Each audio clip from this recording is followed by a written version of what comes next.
Merhaba arkadaşlar, bugün sizlerle birlikte bomboşta adam varsa adamlara saldırıyoruz, böyle Doktor T'ye falan saldırıyoruz. Bir bildirim gelmiş. O koyu kaybedilmiş. Oyun bozan. Gel bakalım buraya, oyun bozan.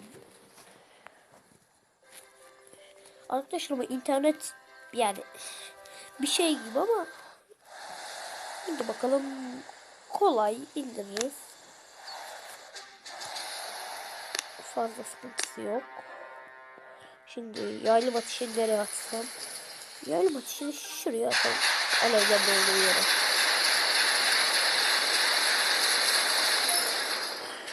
Şuna bir top. Tamam. Şimdi şuraya bir yaylı ateşi. Şimdi aslanın şuradan basalım artık. Hop. Yok, şuraya bas.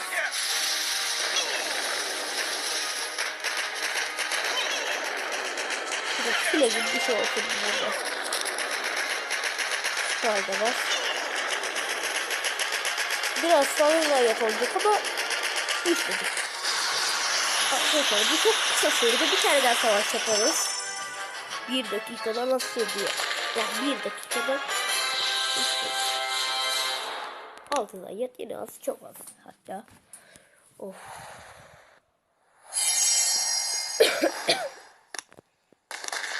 Bir yere basalım. Şurada başka bir yer var mı? 130K'ya buraya açabiliyoruz. Hemen bir adama bakalım, hemen dalalım. Bir adam var birisi. Şuraya bakalım bir dakika. Nasıl? Zor bir adam. Bunu bilen olmasına karşı zor bir adam. Yani. Fazla gobilerin biri 8, biri 6, biri 4. Yemin hakkında bilirsiniz. Bu biraz daha güçlü. Benden büyük. Büyüklükle yüksek. Bunu aslında burayı alabilir miyim ki?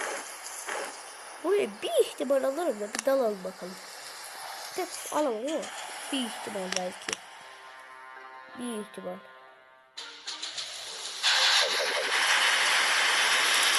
Aynı bakışlarını yapıyoruz. Saydır. Oh tamam.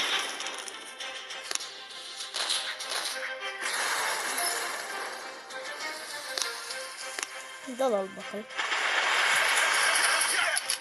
Nasıl bir şey olacak?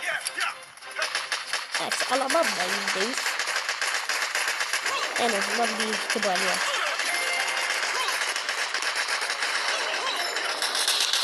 Vay basalım şuraya. Aha girdiler bir şuraya kadar gel. Şuraya girdiler şuraya.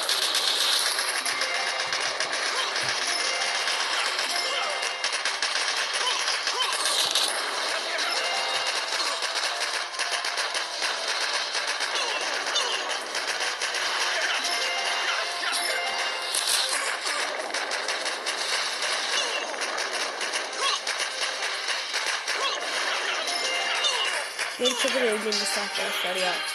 Alamadık. En azından denemiş olduk. Ama eğlenceli değil mi? Her zaman yenildi. Biraz fazla demedim ben zayiat. Hemen bas. Sıkıntı olmaz. Zaten para falan bol hep.